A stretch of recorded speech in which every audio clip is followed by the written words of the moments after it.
गुरुनाथ महाराज की।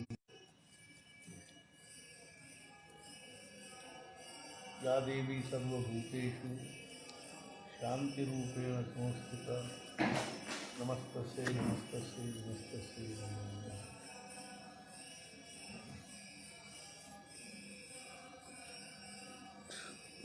ನಮಗೆ ಹಿಂಗೆ ಐ ಸಾಹೇಬರದು ನಾವು ಮಾಡಬೇಕು ಅನ್ನೋ ಕಲ್ಪನಾ ಏನು ಇದ್ದಿದ್ದಿಲ್ಲ, ಮೊದಲೇ ಕಲೆ ಇರಬೇಕು ಅಂದರೆ.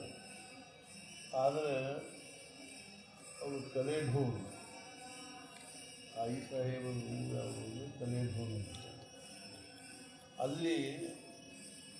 ಅಲ್ಲಿಂದ ಪ್ರತಿ ವರ್ಷ ಒಂದು 3-4 ಜನ ಬರ್ತಾರೆ. ನಾವು ಐ ಸಾಹೇಬರದು ಜಯಂತಿ ಮಾಡಲಿಕ್ಕತ್ತೀವಿ ಅಥವಾ ಪುಣ್ಯತಿಥಿ ಮಾಡಲಿಕ್ಕತ್ತೀವಿ. ಆದರೆ ನಮಗೇನಾದರೂ ಇಲ್ಲಿಂದ ಸ್ವಲ್ಪ ಕಾಂಟ್ರಿಬ್ಯೂಷನ್ ಮಾಡಿದ್ವಿ ಅಂದಾಗ ನಾವು ಪ್ರತಿ ವರ್ಷ ಅವರಿಗೆ 1 ಕ್ವಿಂಟಲ್ 2 ಕ್ವಿಂಟಲ್ ಅಕ್ಕಿ ಕೊಟ್ಟಿರ್ತೀವಿ. ಅವ್ರು ಹೇಳಿ ಇಲ್ಲಿಂದ ನಾವು ಪ್ರಸಾದ ರೂಪದಲ್ಲಿ ಎತ್ಕೊಂಡು ಹೋಗ್ತೀವಿ. ಮತ್ತು ಅಲ್ಲಿ ನಾವು ಐ ಸಾಹೇಬರು ಮೂರ್ತಿ ಸ್ಥಾಪನೆ ಮಾಡಿದ್ವಿ. ಐ ಸಾಹೇಬ್ ನಾವು ಪಾಂಪ್ಲೆಟ್ ಬಂದಿರ್ತದೆ, ಇದ್ರೂ ಇರ್ಬೋದು. ಅದು ಮೂರ್ತಿ ಸ್ಥಾಪನೆ ಮಾಡಿ ಅದಕ್ಕೊಂದು ದೊಡ್ಡ ಮಂದಿರನೂ ಕಟ್ಸ್ಯಾರ. ಅದು ಐ ಸಾಹೇಬ್ರ ತವ್ರ ಮನೆ ಊರು, ಗೀತಾಬಾಯರ್ದು ತವ್ರ ಮನೆ ಊರು ಅಲ್ಲ, ಇವ್ರದ್ದು ಮಹಾರಾಜರ ಮನೆಯವರು ತವ್ರ ಮನೆ ಊರು. ಅಲ್ಲಿ ಅವರೊಂದು ಮಂದಿರ ಕಟ್ಟಿಸಿ ಇವ್ರು ಮಾಡೋದು ಗೀತಾಬಾಯಿ ಇರ್ತದೆ, ಐ ಸಾಹೇಬ್ರ ತಾಯಿದು ಮಾಡ್ತಾರೆ. ಆದರೆ ಮಹಾರಾಜರ ಒಂದು ಸಂಬಂಧಿಕರಿಗೆ ಎಷ್ಟು ಮಹತ್ವ ಇದೆ ಅಂತಂದರೆ ಅವರ ಒಂದು ಅನುಗ್ರಹದಿಂದಲೇ ಅವರಲ್ಲಿ ಒಂದು ವಿಶೇಷವಾಗಿರ್ತಕ್ಕಂಥ ಒಂದು ಶಕ್ತಿ ಸಂಚಾರ ಆಗಿರ್ತದೆ. ರಾಮಕೃಷ್ಣ ಪರಮಹಂಸರ ಒಂದು ಸಹವಾಸದಿಂದ ಶಾರದಾಮಣಿಯವರು ಎಷ್ಟೊಂದು ಇದು ಆಗಿದ್ದರು. ಅವರು ಒಂದು ದೊಡ್ಡ ಒಂದು ಸಾಧನೆಯ ಮಟ್ಟವನ್ನು ಭೂಮಿಕೆಯನ್ನು ಹೊಂದಿದವರು. ಹಂಗೆ ಸ್ವತಃ ಐ ಸಾಹೇಬರು ಅಂತಂದರೆ ಮಹಾರಾಜರ ಹೆಂಡತಿ, ಅವರು ಸಹಿತ ಮೊದಲೇ ಹೆಂಡತಿ ತೀರ್ಕೊಂಡು ಬಳಿಕ 2ನೇ ಹೆಂಡತಿನ ಮಹಾರಾಜರ ಕುರುಡಿನ ಮದುವೆ ಮಾಡಿಕೊಂಡು ಬಂದರು. ಅರ್ಥಾತ್ ಏನು ಅಂದರೆ ತಾವು ಸ್ವತಃ ಆಟ್ಪಾಡಿಗೆ ಹೋಗಿ ಅಲ್ಲೇ ಅವ್ರ ತಾಯಿ ಹೇಳಿದರು, ನೀನು ಇನ್ನೂ ಏನಂತ ವಯಸ್ಸಾಗಿಲ್ಲ, ಮೊದಲೇ ಅವ್ರು ತೀರ್ಕೊಂಡಾಗ ಸರಸ್ವತಿ ಬಾಯಿ ಅಂತಿರ್ತಾರೆ. ಅವ್ರು ತೀರ್ಕೊಂಡಾಗ ಮಹಾರಾಜರು ಹೇಳಿದರು, ಅಲ್ಲ ಮಹಾರಾಜ ತಾಯಿ ಗೀತಾಬಾಯಿಗಳು ಹೇಳಿದರು, ಇನ್ನೂ ಏನಂತ ವಯಸ್ಸಾಗಿಲ್ಲ, ಅವ್ರು ಮಹಾರಾಜರಿಗೆ 30 ವರ್ಷ ಇದ್ದರು. ಆದ್ದರಿಂದ ನೀನು ಮದುವೆ ಮಾಡಿಕೊ ಅಂತ ಹೇಳಿದಾಗ ಅವ್ರು ಹೇಳಿದರು, ಆಗಲಿವ ನಾನು ಮದುವೆ ಮಾಡ್ಕೋತೀನಿ ಅಂತಂದು. ಅದಕ್ಕೆ ಹಿಂದಿಂದ ಏನೋ ಒಂದು ಸಂಬಂಧ ಅದ. ಏನು ಸಂಬಂಧ ಅದ ಅಂದರೆ ಸಮರ್ಥ ರಾಮದಾಸ ಸ್ವಾಮಿಗಳ ಅವತಾರದಲ್ಲಿ ಅವರು ಮದುವೆ ಮಂಟಪದಾಗಿಂದನೇ ಓಡಿ ಹೋದರು. ವಯಸ್ಸಿನ 12ನೇ ವರ್ಷ ಓಡಿ ಹೋದರು. 12 ವರ್ಷ ತಪಶ್ಚರ್ಯ ಮಾಡಿದರು ತಾತರಿ ಎನ್ನುವಂಥ ಊರಾಗ. ಒಂದು 12 ವರ್ಷ ಪ್ರಭು ಶ್ರೀರಾಮನ ಒಂದು ಆಜ್ಞೆ ಅನುಸಾರವಾಗಿ ಭಾರತ ಭ್ರಮಣ ಮಾಡಿದರು. ಆಮೇಲೆ ಅವ್ರೇನು ಮಾಡಿದರು, 36ನೇ ವರ್ಷ ಮನೆಗೆ ಹೋದರು. ಅವ್ರ ತಾಯಿ 24 ವರ್ಷ ಅವ್ರ ವಿಯೋಗದಿಂದ 10 ಕಣ್ಣು ಕಳ್ಕೊಂಡು. ಆವಾಗ ಇವ್ರು ಬಂದು ಜಯದೇವ ಗುರಿಯ ಸಮರ್ಥನ ಕೂಡಲೇ ಅವ್ರ ತಾಯಿಯವರು ಇವ್ರಿಗೊಬ್ಬರು ಅಣ್ಣದ್ರು, ಶ್ರೇಷ್ಠ ಗಂಗಾಧರ ಸ್ವಾಮಿ. ಅವರು ಇದು ಆಗಿದ್ದವರು, ಒಳ್ಳೆಯ ದೊಡ್ಡ ತಪಸ್ವಿಗಳು ಸಾಧಕರು ಆಗಿದ್ದರು. ಅವರು ಸಾಕಷ್ಟು ಇದನ್ನು ಬರೆದಾರೆ, ಇದನ್ನು ಪದಗಳನ್ನು, ಆರತಿಗಳನ್ನು, ಅಭಂಗಗಳನ್ನು ಬಂದ. ಅವರು ಇಬ್ಬರೂ ನಿಮಗೆ ಆಶ್ಚರ್ಯ ಅನ್ನಿಸ್ಬೋದು, ಅಣ್ಣ ತಮ್ಮ ಸಣ್ಣವರಿದ್ದಾಗ ಸಮರ್ಥರದ್ದು ವಿಲಕ್ಷಣ ವ್ಯಕ್ತಿತ್ವ ಇರ್ತವೆ. ಅವಾಗ ಇವರಿಬ್ಬರು ಅಣ್ಣ ತಮ್ಮ ಬಹಳಷ್ಟು ಹೊತ್ತು ದೇವ್ರ ಮನೆಯಾಗೇ ಇರ್ತಿದ್ರು.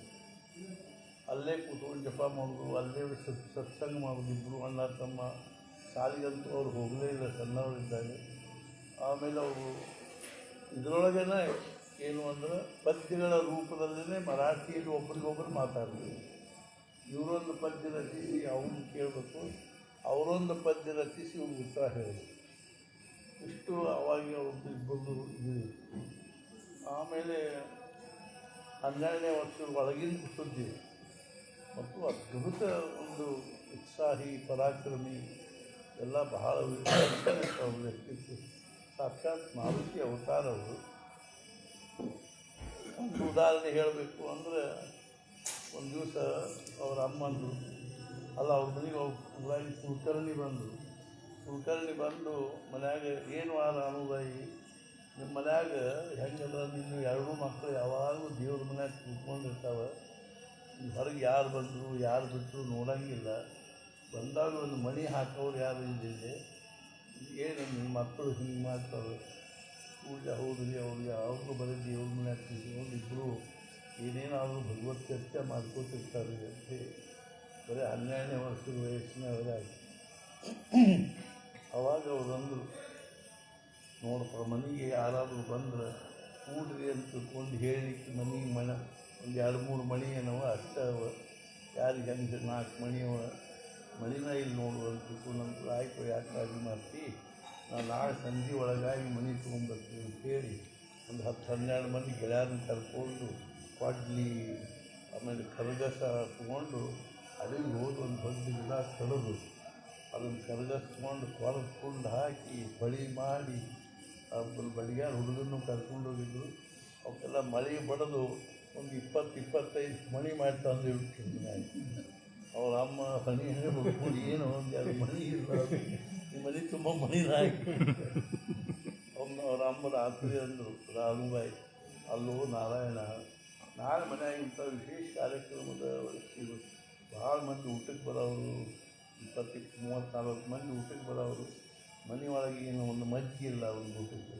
ನಾಳೆ ಮುಂಜಾನೆ ಸ್ವಲ್ಪ 4 ಮನೆ ಹೈಂದು ಅವ್ರ ಮನೆಗೆ ಅಡ್ಡಾಡಿ ಮಜ್ಜಿಗೆ ತೊಗೊಂಬಾರ್ತ ಒಂದಿಷ್ಟು, ಆಗಲಿ ತರ್ತೀನಿ ಕಾಳಜಿ ಮಾಡಬೇಡ. ಕೂಡ ಬಡ ಏನು ಮಾಡಿದ್ರು, ಮುಂಚೆ ಕುಂಬಾರ ಮನೆಗೆ ಹೋದ್ರು, ನಮ್ಗೆ ಒಂದು 4 ತಿಂತಾವು ರಂಜನೆಗೆ ಬೇಕಾಗ್ಯಾವ ಅನ್ನೋದು. ರಾಣುಬಾಯಿ ಮನೆ ಪ್ರಸಿದ್ಧ ಅಗದಿ ಸಾತ್ವಿಕ ಮನೆ ಅನ್ನೋದು, ಎಲ್ಲರಿಗೂ ಅವ್ರ ಬಗ್ಗೆ ಸದ್ಭಾವನೆ ಇತ್ತು. ಆಯ್ತು ತೊಗೊಂಡು ಹೋಗಪ್ಪ ಅಂತ ತಿಳ್ಕೊಂಡು ಹೇಳಿ ಒಂದು 4 ರಂಜಣಿಗೆ ತಂದು ಒಂದು ಕೋಲ್ಯಾಗಿ ಮುಚ್ಚಿತ್ತು. ಆಮೇಲೆ ಎಲ್ಲ ಐದು ಅವ್ರ ಮನೆಗೆ ಹೋಗಿ ಹೇಳಿ ಬಂದರು, ಮುಂಜಾನೆ ನಮ್ಮ ಅಮ್ಮಗೆ ಮಜ್ಜಿಗೆ ಬೇಕಾಗ್ಯಾವ ಭಾಳಷ್ಟು, ಮನೆಗೆ ಭಾಳ ಮಂದಿ ಊಟಕ್ಕೆ ಬರ್ತಾರಂತ, ಮುಂಜಾನೆ ಎತ್ಕೊಳ್ಳಿ ನೀವು ಮಜ್ಜಿಗೆ ತರೋದು ಕೂಡಲೇ ಮುಂಚೆ ನಿಮ್ಗೆ ನಮ್ಮ ಮನೆಗೆ ಒಂದಿಷ್ಟು ಮಜ್ಜಿಗೆ ತಂದು ಕೊಡ್ರಿ. ಆಯ್ತು ತಂದು ಕೊಡ್ತೀವಿ, ಆಯ್ತು ತಂದು ಕೊಡ್ತೀವಿ ಅಂತ ಕುಟುಂಬ ಎಲ್ಲರೂ ಹೇಳಿದರು. ಮುಂಜಾನೆ ಅವ್ರ ಅಮ್ಮ ಎದ್ದು ಇತ್ತಾಗ ಮುಂದೆ ಥಳಿ ರಂಗೋಲಿ ಅದು ಹಾಕ್ಕೊತಿದ್ದಾಗ ಇವ್ರು ಹೋಗಿ ಹಿತ್ತಲ ಬಾಗಿಲ್ದಾಗ ತೊಗೊಂಬರಿ ಮತ್ತು ನೀವು ತಲಬಾಗಿಲು ಸೇರಿ ತಲಬ್ಯಾಡ್ರಿ ಅಂತೇಳಿ ಹಿತ್ತಲ ಬಾಗಿಲಿಗೆ ನಿಂತು ಅಲ್ಲಿ ಬಂದವ್ರದೆಲ್ಲ ಮಜ್ಜಿಗೆ ತೊಗೊಂಡು ಹೋಗಿ ರಂಜಣಿಗೆ ಸುರುತ್ತಿದ್ದೆ. ಬೆಳಗ್ಗೆ ಆಗೋದ್ರಾಗ 4 ರಂಜಣಿಗೆ ತುಂಬಿಟ್ಟಿತ್ತು. ಆಮೇಲೆ ಅವ್ರ ಅಮ್ಮ ಹಿಂದೆ ಹಿತ್ತಲ ಬಾಗಿಲ ಕಡೆ ಹೋಗಿ ಅಲ್ಲೂ ಸ್ವಲ್ಪ ಏನೋ ಕಸ ಪಸ ಹುಡುಗಂತ ಹೋಗ್ತಾರೆ, ಮನೆ ತುಂಬ ಮಜ್ಜಿಗೆ. ಪೂಜೆ ಅವರು ನಾರಾಯಣ ಯಾಕೆ ಮನೆ ತುಂಬ ಮಜ್ಜಿಗೆ ಬಿದ್ದಾವಲ್ಲ, ಮತ್ತು ನೀವು ಹೇಳಿದ್ದಲ್ವ ಇವತ್ತು ಮನ್ಯಾಗ ದೊಡ್ಡ ಕಾರ್ಯಕ್ರಮದ ಮಜ್ಜಿಗೆ ಬೇಕು ಅಂದ್ರೆ ಬಾಯಿ ತೋರಿಸ್ತೀನಿ ಅಂತೇಳಿ ದೊಡ್ಡ 4 ರಂಜಣಿಗೆ ತುಂಬಿಟ್ಬಿಟ್ಟು ಇಂಥ ವಿಲಕ್ಷಣ ಅವು ಅವು ಏನಿರ್ತಾವ ಜನ್ಮಜಾತ ಇರ್ತಾವ ವಿಷಯ ಬೇರೆ. ಆಮೇಲೆ ಅವರು ಎದಕ್ಕೆ ಬೇಡ್ಬಿಡು ಅಲ್ಲಿ ಒಳಗೆ ಇರ್ತಾರೆ. ಆಮೇಲೆ ಅವರು ಏನು ಮಾಡಿದ್ರು ಅಂದ್ರೆ 36ನೇ ವರ್ಷಕ್ಕೆ ಮನೆಗೆ ಹೋದ್ರೆ ಅವ್ರ ಅಮ್ಮ ಅಂದರು, ಇನ್ನೂ ಏನಂತ ವಯಸ್ಸಾಗಿಲ್ಪ, ಅದಕ್ಕೆ ಮದುವೆ ಮಾಡ್ತೀನಿ. ಆಯ್ತು ಮಾಡ್ಕೋತೀನಿ, ಅದು ನಾನೇ ಹೋಗಿ ಕನ್ಯಾ ನೋಡಿಬ ತಾವ ಸುತ್ತ ಆಸ್ಪಾಟಿಗೆ ಹೋದರು. ಇಲ್ಲೊಬ್ಬ ದೇಶಪಾಂಡೆ ಅನ್ನೋರ ಮನೆಗೆ ಹೋಗಿ ಅವ್ರು ಕೇಳಿದರು, ಅವ್ರ ಹೆಸರು ವಾಘ್ಮಾರೆ ಅಂತ ಅಂತಾರೆ, ದೇಶಪಾಂಡೆ ಸಖಾರಾಮ್ ಪಂತ್ ಅಂತ. ಅವರು ನಿಮ್ಮ ಮನ್ಯಾಗ ಮದುವೆ ಆಗೋ ಹುಡುಗಿಯಾರು ಹೆಣ್ಮಕ್ಳು ಇದ್ದಾರಪ್ಪ, 5 ಮಂದಿ ಇದ್ದಾರೆ, ಕೂಡಲೇ ನಮಗೆಲ್ಲ ಕನ್ಯಾ ತಂದು ತೋರಿಸಿದೆ. ಒಂದು 4 ಮಂದಿನ ತೋರಿಸಿದ್ರು. ಇನ್ನೊಬ್ಬಕ್ಕೆ ಯಾಕೆ ತೋರಿಸಿ, ಅದು ಹುಟ್ಟು ಕುರುಡಿದ್ದಾಳೆ, ಆಕೆ ಹೆಂಗೆ ತೋರಿಸಿದ್ರು. ಕೂಡಲೇ ಏನು ತೊಗೊಂಬಂದು ತೋರಿಸಿ, ನಮಗೆ ಈ ಹುಡುಗಿ ಪಸಂದದ, ಮದುವೆ ನಾನೇ ಮಾಡ್ಕೊಳ್ಳವ ಅಂತ ಹೇಳ್ತು. ನಿಮ್ದು ಹೊತ್ತು ಎಲ್ಲನೂ ಇಲ್ಲ, ಅವ್ರು ಎಲ್ಲ ನೀರೇ ಬಂದರು. ಇವರು ಮನೆತನದೂ ಚಲೋ ಇದ್ದರು, ಇವರು ಸಾಕಷ್ಟು ಸಮಾಜದಲ್ಲಿ ಅಗ್ಗಿದ್ರು, ಗಣ್ಯ ಮಾನ್ಯ ಆಗಿದ್ದರು. ಹೀಗಾಗಿ ಅವ್ರಿಗೂ ಒಂದು ಭಾಳ ಚಲೋ ಅನಿಸ್ತು. ಆಮೇಲೆ ಅವ್ರ ಮನೆಗೆ ಬಂದು, ಅಮ್ಮ ನಾನು ಹುಡುಗಿ ನೋಡ್ಕೊಂಡು ಬಂದೀನಿ, ನಾನೇ ಹೋಗಿ ಮದುವೆ ಮಾಡ್ಕೊಂಡು ಬರೋಣ, ಹಂಗೆ ಮಾಡ್ಕೊಂಡು ಬಿಟ್ಟು ಬಂದು ಸಾಕು ಅಷ್ಟೇ. ಆಮೇಲೆ ಅವ್ರೇನು ಬಡ ಬಡ ಅವ್ರ ಮನೆಗೆ ಹೋದರು. ಅವ್ರು ಒಬ್ಬರ ಅವ್ರ ಮನೆಗೆ ಹೋಗಿ ಅವ್ರು ಹೆಂಗೆ ಮಾಡಿಕೊಡ್ತಾರೆ ಹಂಗೆ ಮದುವೆ ಮಾಡ್ಕೊಂಡು ಬಂದು ಇಂಥ ಸಂತೋಷ ಸಮಾಜದೊಳಗೆ ಆದರ್ಶ ಇರ್ತಾರೆ. ನಾವು ಇವತ್ತು ಎಷ್ಟು ನೋಡ್ತೀವಿ, ಈ ಕನ್ಯಾ ಪಾಸ್ ಇಲ್ಲ, ಈ ಕನ್ಯಾ ಪಾಸ್ ಇಲ್ಲ, ಈ ಕನ್ಯಾ ಪಸಂದಿಲ್ಲ, ಈ ವರ ಪಸಂದ್. ಏನು ನೋಡಿದ್ರಲ್ಲಿ ಎಲಿಜಾಬೆತ್ ರಾಣಿ ಅಂತ ಹುಡುಗಿ ಮದುವೆ ಮಾಡಿಕೊಂಡು ಆಯುಷ್ಯೆಲ್ಲ ದರ್ಬಾರ್ನ ಶುರುವಾಗ್ತಾಯಿದೆ.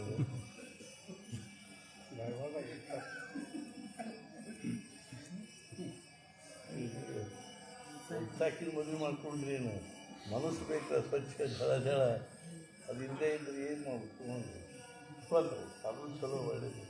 ಅದು ಅಲ್ಲ ಮದುವೆ ಮಾಡ್ಕೊಂಡು ಬಂದು ಕೂಡಲೇ ಅವ್ರು ಹೇಳಿದ್ರು, ಅಮ್ಮ ನಾವು ಮದುವೆ ಮಾಡ್ಕೊಂಡು ಬಂದೀವಿ, ಹುಡುಗಿ ನೀನು ನಮಸ್ಕಾರ ಮಾಡ್ತಾರೆ ಅಂದ ಕೂಡಲೇ ಹಿಂಗೆ ಹಿಂಗೆ ಮಾಡಿ ಕಲಿಸಿ ಅವನು ಅವ್ರ ಅಮ್ಮನ ಇವ್ರ ಕೈ ಮ್ಯಾಲ ಕಣ್ಣು ಮೇಲೆ ಕೈ ಒರೆಸಿದ ಕೂಡಲೇ ಅವ್ರಿಗೆ ಕೈ ಮುಟ್ಟಿದ ಕೂಡಲೇ ಅವ್ರು ಕಣ್ಣು ಬಂದ್ಬಿಟ್ಟು ಕಣ್ಣು ಬಂದ ಕೂಡಲೇ ಭಾಳ ಸಂತೋಷ ಆಯಿತು.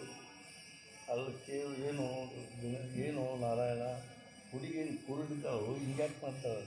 ಹೌದು ಯಾವ ಎಲ್ಲೂ ಕಣ್ಣೆತ್ತಿ ನಿಂತರೆ ನೋಡುವುದಕ್ಕೆ ಕಣ್ಣು ಕಣ್ಣೆತ್ತಿ ನೋಡು ಅವರು ಅವ್ರ ಜೊತೆಗೆ. ಆದರೆ ಅವ್ರು ಇದ್ದದ್ದು ಮತ್ತು ಅವ್ರ ವ್ಯಕ್ತಿತ್ವ, ಅವ್ರ ಮನಸ್ಸಿನ ಇದು ಧಾರಣ, ಇದು ನಿಜವಾಗಿಯೂ ಸಾಧನೆ ದೃಷ್ಟಿಯಿಂದ ವಿಚಾರ ಮಾಡಿದರೆ ನಮಗೆ ನಿಜವಾಗಿ ಭಾಳ ಆಶ್ಚರ್ಯ ಇತ್ತು. ಮತ್ತು ಮಹಾರಾಜರು ಇನ್ನೂ ಒಂದು ಮುಖ್ಯವಾಗಿ ಏನು ಅಂದ್ರೆ, ಈಗ ಒಂದು ಸಲ ತುಳಸಿದಾಸರಿಗೆ ಏನು ಅನ್ನಿಸ್ತು, ಅವರೊಂದು ಪತ್ರ ಬರೆದರು, ಇದನ್ನು ರಾಮನಿಗೆ ಮುಟ್ಟಿಸಬೇಕು ಅನ್ನೋ ದೃಷ್ಟಿಯಿಂದ ಅವರು ಮಾರುತಿ ಪ್ರಾರ್ಥನೆ ಮಾಡಿಕೊಂಡು ಮಾರುತಿ ಬಂದರು. ಮಾರುತಿ ಕೈಯಾಗಿ ಕೊಟ್ಟು ಹೇಳಿದರು, ಮಾರುತಿ ಇದನ್ನು ರಾಮದೇವಿಗೆ ಮುಟ್ಟಿಸ್ಬೇಕು, ಅದಕ್ಕೆ ನೀನು ಒಯ್ದು ಸೀತಾದೇವಿ ಕೈಯಾಗಿ ಕೊಡು, ಸೀತಾದೇವಿಗೆ ಹೇಳು, ಆ ರಾಮದೇವ್ರಿಗೆ ಯಾವ ಒಳ್ಳೆ ಮೂಡ್ನಾಗ ಇರ್ತಾರೋ ಅವ್ರಿಗೆ ಪತ್ರ ಕೊಡೋದು. ಆಯಿತು ಅಂತ ಮಾರುತಿ ಹೋಗಿ ಸೀತಾದೇವಿ ಅಷ್ಟೇ ಹಾಕ್ಕೊಟ್ಟ. ಒಂದು ಜೊತೆ ಇಬ್ಬರು ದರ್ಬಾರ್ದಾಗ ಕೂತಾಗ, ಸಭಾದಾಗ ಕೂತಾಗ, ರಾಜ್ಯಸಭಾದಲ್ಲಿ ಕೂತಾಗ ರಾಮದೇವಗಳೇ ಪ್ರಸನ್ನಾಗಿರೋದನ್ನು ನೋಡಿ ನಿಮ್ಮ ತುಳಸಿದಾಸಿ ಪತ್ರ ಕೊಡ್ತಾರೆ. ಓದಿ ರಾಮದೇವ್ ಕಣ್ಣನಿಗೆ ಒಂದು ಅಹುಚ್ಚ ತುಳಸಿದಾಸಿ ಎಲ್ಲಿದ್ದಾನೆ ಕರೀರವನ್ನ ಕೂಡ ಕುರುದಾಳಿ ಕತ್ತಬೇಕು. ಆ ನಮ್ಮ ಹುಚ್ಚ ತುಳಸಿದಾಸನ ಕರೀರಿ ಅಂದ ಕೂಡ ನಮ್ಮ ಅಂದ್ರೆಲ್ಲೋ ಸಾಕು ಹುಚ್ಚದೆ ಅಲ್ರಿ, ಎಡ್ಡದೆ ಅಲ್ರಿ, ನನ್ನ ತುಳಸಿದಾಸ ಅಂದಲ್ಲ ನನ್ನ ಭಾಗ್ಯ. ಹೆಂಗೆ ಹಂಗೆ ಮಹಾರಾಜರ ಕಡೆಗೆ ನಾವು ವಸೀಲಿ ಹಾಕ್ಬೇಕಾದ್ರೆ ಈ ಬಳಿ ವಸೀಲಿನ ಚಲೋ. ಐದು ಸಾವಿರ ಮೂಲಕವಾಗಿ ನಾವು ಮಹಾರಾಜರಿಗೆ ನಮ್ಮ ವಿಚಾರ ತಿಳಿಸ್ಕೊಂಡು ಬರ್ತದೆ. ಐದು ಸಾವಿರ ಮೇಲೆ ಮಹಾರಾಜರು ಭಾಳ ಪ್ರೀತಿ ಇತ್ತು. ಐದು ಸಾವಿರಗೂ ಅವ್ರ ಬಗ್ಗೆ ಅಷ್ಟೇ ಒಂದು ಭಕ್ತಿ ಇತ್ತು. ಆದ್ದರಿಂದ ಅವರ ಜೀವನದ ಒಂದು ಅವಿಭಾಜ್ಯ ಘಟಕ ಆಗಿದ್ದರು ಅನ್ನೋ ದೃಷ್ಟಿಯಿಂದ ನೀವೆಲ್ಲರಿಗೂ ಎಲ್ಲರೂ ಏನದನ್ನು ಐದು ಸಾವಿರ ಬಗ್ಗೆ ಏನಾದರೂ ವಿಚಾರ ಮಾಡಿಕೊತಾ ಇದ್ದರೆ, ಈ ಭಕ್ತಿ ಉಪಾಸನ ಆಯಿತು, ಇದು ಆಯಿತು ಮಾಡ್ಕೋತಾ ಇದ್ದರೆ ಅದರಿಂದ ಮಹಾರಾಜರಿಗೂ ಸಂತೋಷ ಆಗ್ತದೆ, ಐದು ಸಾವಿರಗೂ ಸಂತೋಷ ಆಗ್ತದೆ. ಐದು ಸಾವಿರದ ಒಂದು ಅದು ಒಂದು ದಿವ್ಯವಾಗಿರ್ತಕ್ಕಂಥ ಶಕ್ತಿ, ಎಂಥ ದೊಡ್ಡ ಪ್ರಾರಬ್ಧ ಅಥವಾ ಒಂದು ಈಶ್ವರಿ ಯೋಜನೆ. ಮಹಾರಾಜರ ಜೀವನದಲ್ಲಿ ಅವರು ಕೊನೆಯವರೆಗೂ ಎಷ್ಟೊಂದು ನಿಷ್ಠೆಯಿಂದ ಇದ್ದರು.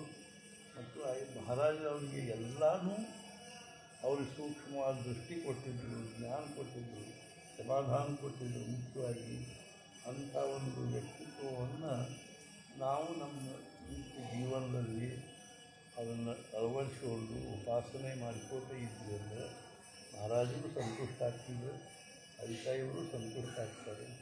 ಇವೆಲ್ಲರೂ ಇಷ್ಟೊಂದು ಸಂಘಟನಾತ್ಮಕವಾಗಿ ಮಾಡಲಿಕ್ಕತ್ತಿದ್ದನ್ನು ನೋಡಿ ನಮಗೆ ಬಹಳಷ್ಟು ಮನಸ್ಸಿಗೆ ಸಮಾಧಾನ ಆಯಿತು.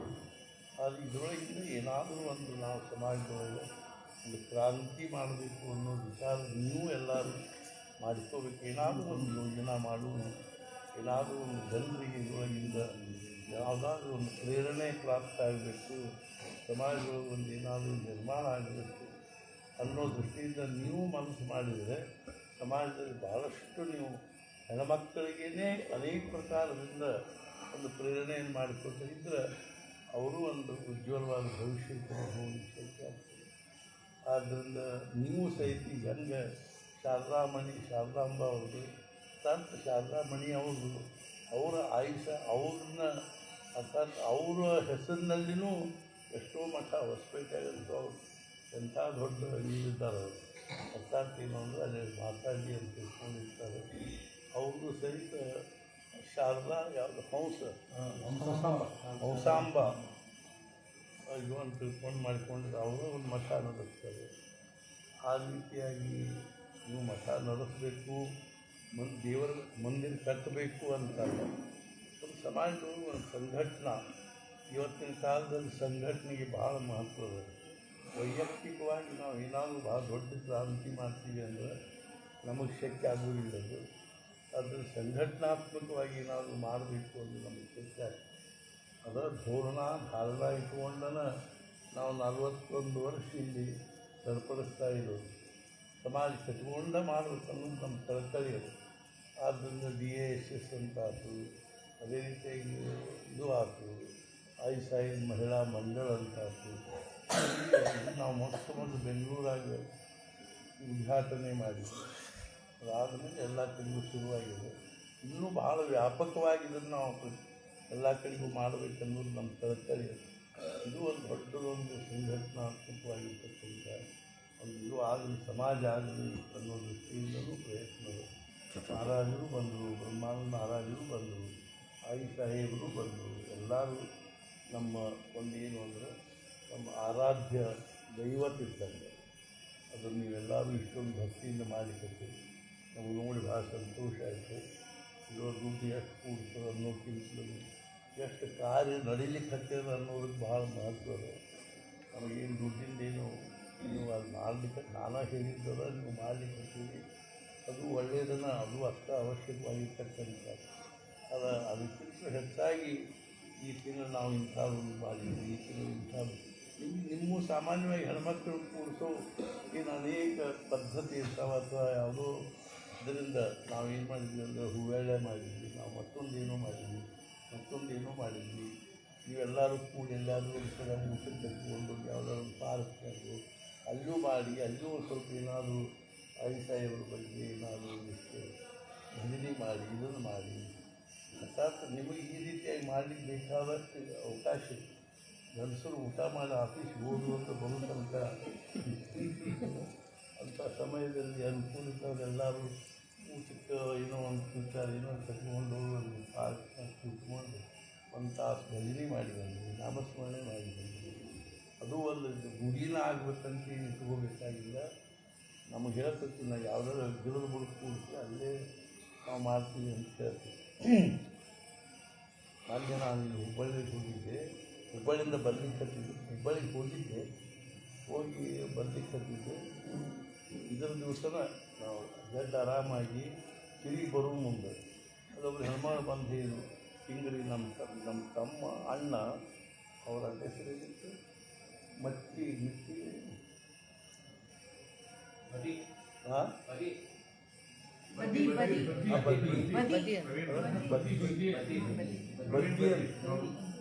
ಬದ್ದಿ ಅಂತ ಅವ್ರ ಭಜನೆಯ ವಾರ್ಕರಿ ಅವರು ಅಲ್ಲೊಂದು ಇದು ಮಾಡ್ಲಿಕ್ಕೆ ಸಪ್ತಾಹ ಮಾಡ್ಲಿಕ್ಕೆ ಸ್ವಲ್ಪ ನೀವು ಅಲ್ಲಿ ಹೋಗಿ ಅದು ಯಾವ ಗುಡಿ ಅಂತ, ಗುಡಿ ಅಲ್ರಿ ಮತ್ತು ಎಲ್ಲಿ ಯಾವುದೋ ಒಂದು ಆಫೀಸದಂತ ಇದು ಅದ ಅಲ್ಲಿ ಅವರು ಅದನ್ನು ಖಾಲಿ ಇರ್ತದೆ, ಅದು ಮಾಡ್ಲಿಕ್ಕೆ ಹೋಗಿ ನಾನು ಮುದ್ದಾಮ ಅಲ್ಲಿಗೆ ಹೋಗಿ ನೋಡ್ತೀನಿ. ಆ ಬಡ್ಡಿ ಇದರಲ್ಲಿ ಅವ್ರಿಗೆ ಬಂದಿರ್ತಾರೆ ಭಜನೆಗೆ. ಅದು ಆಮೇಲೆ ಒಂದು 10-12 ಮಂದಿ ಹೆಣ್ಮಕ್ಳು ಅವರೆಲ್ಲರೂ ಕೂಡಿ ಮಾಡಿದ್ರು ಅಂದರೆ ಪಾರಾಯಣ ಮಾಡಿದ್ರಂತ. 7 ದಿವಸ ಪಾರಾಯಣ ಮಾಡಿ ಅವತ್ತು ಮುಗಿದು ಬಂದಿತ್ತು, ಏನೋ ಅವತ್ತು ಮುಗಿದಿತ್ತು. ಅವತ್ತು ನಮಗಿದು ಅನ್ನಿಸ್ತು, ಚಲೋ ಅನ್ನಿಸ್ತದೆ. ಎಲ್ಲೋ ಒಂದು ಕಡೆ ಒಂದು ಜಾಗ ಅದೊಂದು ಇದು ಅದೊಂದು ಆಫೀಸು ಕಾರ್ಯ ಹಿಂದಿನ ಜಾಗ ಸಿಗ್ತದ ಅವ್ರಿಗೆ. ಹಾಂ ಮಾಡ್ಕೊಂಡದ, ಅದು ಮನಿ ಟೈಪ್ ಮಾಡ್ಯಾರ, ಅಲ್ಲಿ ಆ ಜಾಗದಾಗ ಇರ್ತನ ಮಾಡಿಸ್ತಾರೆ ಭಜನೆ ಗಿಜನೆ. ಇಲ್ಲಿ ಅವ್ರು ಈಗೇನು ಪಾರಾಯಣ ಗಿರಾಯಣ ಅಂತಾರೆ. ಒಂದು 10-12 ಮಂದಿ ಹೆಣ್ಮಕ್ಳು ಮಾಡ್ತಾರೆ. ಅವ್ರ ಮಂದಿನ ಇರ್ತದಲ್ಲ, ಸಾವಜಿ ಮಂದಿ ಅಲ್ಲೇ ಕೂತ್ಕೊಂಡು ಎಲ್ಲರೂ ಭಜನೆ ಮಾಡಿರ್ತೀವಿ, ಹಾಡು ಹಾಡ್ಲಿಕ್ಕೀವಿ. ನನಗೆ ಚಲೋ ಅನ್ನಿಸ್ತದೆ. ಅಂದರೆ ನಮಗೊಂದು ಗುಡಿನ ಆಗಬೇಕು, ಹಾಲ ಆಗಬೇಕು, ಯಾವುದೋ ದೊಡ್ಡ ಮನೆಯ ಎಲ್ಲರೂ ಒಂದು 15-20 ಮಂದಿ ಕೂಡುವಂಥ ಜಾಗ ಇದ್ದರೂ ನಾವು ಕೂತ್ಕೊಂಡು ಒಂದು ತಾಸು ಭಜನೆ ಜಪ ಮಾಡಿದರೂ ಸಹಿತ ಎಷ್ಟೋ ನಮಗೇನಾಗ್ತದೆ, ಅದರಿಂದ ಒಂದು ಸಮಾಧಾನ ಆಗ್ತದೆ. ಈ ರೀತಿಯಾಗಿ ನಾವು ಸಮಾಜದೊಳಗೆ ನಿಧಾನವಾಗಿ ಅದನ್ನು ಬೆಳೆಸಲಿಕ್ಕೆ ಪ್ರಯತ್ನ ಮಾಡಬೇಕು. ಆದ್ದರಿಂದ ನಮಗೆ ಭಾಳ ಮನಸ್ಸಿಗೆ ಸಂತೋಷ ಆಯಿತು. ಮಹಾರಾಜರು ಮತ್ತು ವಾಯು ಸಾಹೇಬರು, ವಿಮಾನ ಮಹಾರಾಜರು ಎಲ್ಲರೂ ನಿಮಗೆ ಎಲ್ಲರಿಗೂ ಹೆಣ್ಮಕ್ಳಿಗೆ ಆಗ್ತದೆ, ನಮಗಾಗ್ತದೆ, ಎಲ್ಲರಿಗೂ ಸಮಸ್ತರಿಗೂ ಆಯುಷ್ಯ ಆರೋಗ್ಯ ಐಶ್ವರ್ಯವನ್ನು ಅನುಗ್ರಹಿಸಿ. ಮತ್ತು ನೀವೆಲ್ಲರೂ ಒಂದು ಹುಬ್ಬಳ್ಳಿಯವರು, ಒಂದು ಧಾರವಾಡದವರು, ಈ ಪದ್ಧತಿ ಬಹಳ ಒಳ್ಳೆಯದದ. ಮತ್ತು ವಿಶೇಷತಃ ರಾತ್ರಿ 4 ತಾಸು ಭಜನೆ ಜವಾಬ್ದಾರಿ ಅವ್ರು ತೊಗೊಂಡು ನೀವು ಸಮಯದಲ್ಲಿ ಮಾಡಿ ಇಷ್ಟು ಚಂದ ಭಜನೆ, ಇಷ್ಟು ಒಂದು ಗುಡಿ ತುಂಬ ಕೇಳಿಸುವಂಥದ್ದು ಕಳೆದ 41 ವರ್ಷದಾಗ ಆಗಿದ್ದಿಲ್ಲ. 40 ವರ್ಷದಲ್ಲಿ ನಮಗೂ ತಲೆಯಾಗ ಬಂದಿದ್ದಿಲ್ಲ. ಅರ್ಥಾತ್ ಏನು ಅಂದರೆ ಬರೀ ಒಂದು ಇಬ್ಬರು ಕೂತ್ಕೊಡ್ತಿದ್ದು ರಂಗೋಲಿ ಹಾಕಿ ಅವ್ರು ಸಣ್ಣ ಸಣ್ಣ ತಾಳ ತಗೊಂಡು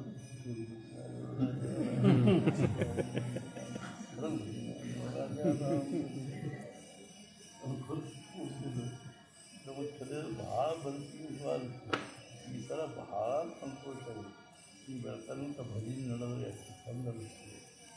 ಆದ್ದರಿಂದ ಇದಕ್ಕಿಂತಲೂ ಇನ್ನೂ ಇದಕ್ಕೂ ಭಾಳ ಚೆಂದಾಗಿ ಮಾಡೋದು ನೋಡಿಲ್ಲ ನಾನು. ಕೇರಳದಾಗ ಭಜನೆ ಮಾಡ್ತಾರೆ ನೋಡು, ಅದೇ ಮುಂಬೈದಿಂದ ಒಂದು 20 ಜನ ಬಂದಿರ್ತಾರೆ. ಹೇಳ್ತೀನಿ, ಹಿಂಗೆ 4 ಮಣಿ ಇತ್ತಲಾಗ 4 ಮಣಿ ಹತ್ರ ಹಾಕಿರ್ತಾರೆ, ನಿಂತು ಮಾಡ್ತಾರೆ, ಎದ್ದು ನಿಂತು ಮಾಡ್ತಾರೆ. ಹೆಂಗೆ ಕುಡ್ಕೊಂಡು ಮಣಿ ಮೇಲೆ ಕೈ ಕೂದು ಮಾಡ್ತಾರೆ. ಆಮೇಲೆ ಒಬ್ಬರು ಬಂದು ಆ ಮಣಿ ಕಾಲು ಹಚ್ಚುತ್ತಂತ ಇನ್ನೊಬ್ಬರು ಆ ಮಣಿ ಮೇಲೆ ಹೇಳೋದು. ಅಂದರೆ ಎಂದು ಶುರು ಅಂದಿನಿಂದ ಮಣಿ ಮೇಲೆ ಯಾರು ಇದ್ದಾರೆ ಹಂಗೆ ಭಜನೆ ಮಾಡ್ತಾರೆ. ನಾವು ಹಾಗೇನು ಮುದ್ದಾಮು ಕೇಳಿಲ್ಲ, ಕುತ್ಕೊಂಡು ಅದ್ರೊಳಗೆ ಎಲ್ಲ ಪ್ರಶಸ್ತ ಪೂಜೆ ಬರುವಂಥ ಮಣಿ ಮೊನ್ನೆ ಮಧ್ಯಾಹ್ನದಾಗ ಹೋಗಿ ಎಲ್ಲ ಹಾಕಿ ಎಲ್ಲ ಮೆತ್ತಗೆ ಮಾಡಿ ಬಂದು ನಮಗೆ ಅನಿಸ್ಬೇಕು ಮಣಿ ಬಿರುಸಾಗ್ತವೆ ಇನ್ಮೇಲೆ ಪೂರ್ವ ಅದು ತಿಳ್ಕೊಂಡು ಇನ್ನೂ ಅದ್ರ ಬಗ್ಗೆ ಭಾಳ ವಿಚಾರ ಬರ್ತದೆ ನನಗೆ. ನಾನು ಮುಂದಿನ ಸಲ ಅಷ್ಟೊತ್ತಿಗೆ ಏನು ಮಾಡಿದ್ದೀನಿ ಅಂತಂದ್ರೆ, ಈಗ ಒಂದು ಉದ್ದ ಮಣಿ ಮಾಡಿ ಹಿಂಗೆಲ್ಲ ಸಿದ್ದೆ ಹಾಕೊಂಡು ಕೂಡಿ ಬರುವಂಗೆ ಮಾಡಿ ಹಾಕಿ ಏನು ಚುಟ್ಟ ನನಗೆ ಮಲ್ಕೋದ್ರೆ ಅದಕ್ಕೆ ಯಾಕೆ ನಾವು ಬೇಗಲ್ಲ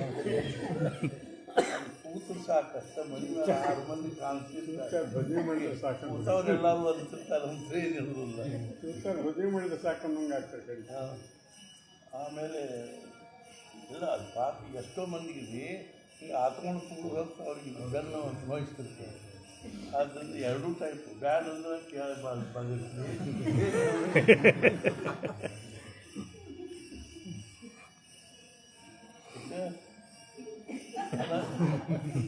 ಈಗ ನಮ್ಮ ತಲೆಯಾಗಿ ಬರ್ತದೆ, ಏನು ಮಾಡ್ಬೇಕು ನಾವಲ್ಲಿ ಎಲ್ಲ ದೃಷ್ಟಿಯಿಂದ ಅನುಕೂಲ ಮಾಡ್ಬೇಕು ಬಡವರಿಗೆ ಅನ್ನೋದು ಸರ್ಕಾರಿ ಅದು. ಅದಕ್ಕೆ ನೀವೆಲ್ಲರೂ ವಿಶ್ರಾಂತಿ ಮಾಡಿ ಬೆಳಿಗ್ಗೆ 4 ಗಂಟೆಗೆ ಕೇಳಿ 6 ಗಂಟೆಗೆ 4 ಗಂಟೆಗೆ ಎದ್ದು ಭಜನೆ ಮಾಡಬೇಕು. ಎಲ್ಲರೂ ಮಲ್ಕೊಂಡು ಸದ್ಗುರುನಾಥ್ ಮಹಾರಾಜ್ ಜೈ ಜೈ ರಘುವೀರ. ಮತ್ತು ನಮ್ಮ ಎಲ್ಲರಿಗೂ ಎಲ್ಲ ವೃತ್ತಿಯಿಂದ ಯಾವುದೇ ಪ್ರಕಾರವಾಗಿ ನೀವು ಮಾಡಿ ಕಟ್ಟುವ ಸಹಿತ ನಮಗೆಲ್ಲ ಸರ್ಕಾರ ಒಂದೆಲ್ಲ ಕಳಕಳಿ ಅದ. ಅಲ್ಲೇ ಮಹಾರಾಜರು ಆರ್ತಿ ಹೇಳ್ತಿರ್ತೀವಿ.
ಸಂಘಟನಾ ಅನುಭವ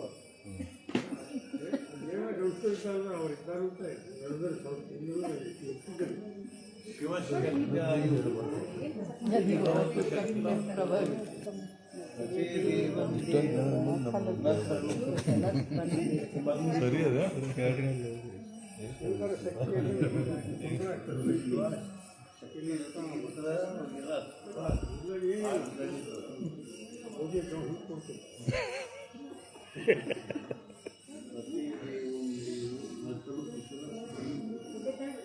ಇದೇನು ನಿಮ್ಮ ಬ್ಲ್ಯಾಕ್ ಆ್ಯಂಡ್ ವೈಟ್ ಮೊಬೈಲ್ ಕೆಟ್ಟದ ಗ್ರೇ ಸ್ಕೇಲ್ ಹಿಂಗೆ ಸ್ಲೀಪ್ ಮೋಡ್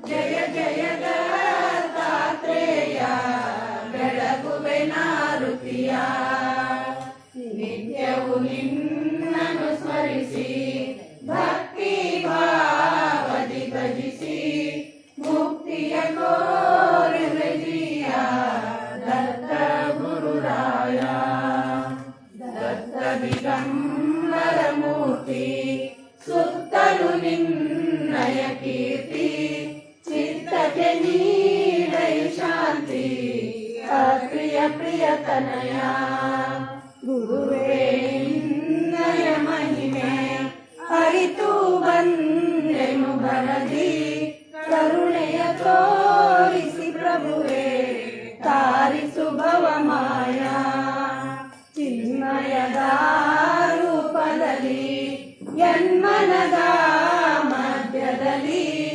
ಅನುದಿನವೂ ಸ್ಥಿರವಾಗಿ ನೀನಿರು ಗುರುರಾಯ ಚಿತ್ತವನಿ ಮಲಗೊಳಿಸಿ ಭಕ್ತಿಸಿ ಪ್ರೇಮದ ಜ್ಯೋತಿ ನಿತ್ಯ ನಿರಂಜನ ನಿನಗೆ ಎತ್ತುವೆ ನಾರುತಿಯ ಜಯ ಜಯ ಸದ್ಗುರುರಾಯ ಜಯ ಜಯ ಭಕ್ತರ ಪ್ರಿಯ ಜಯ ಜಯ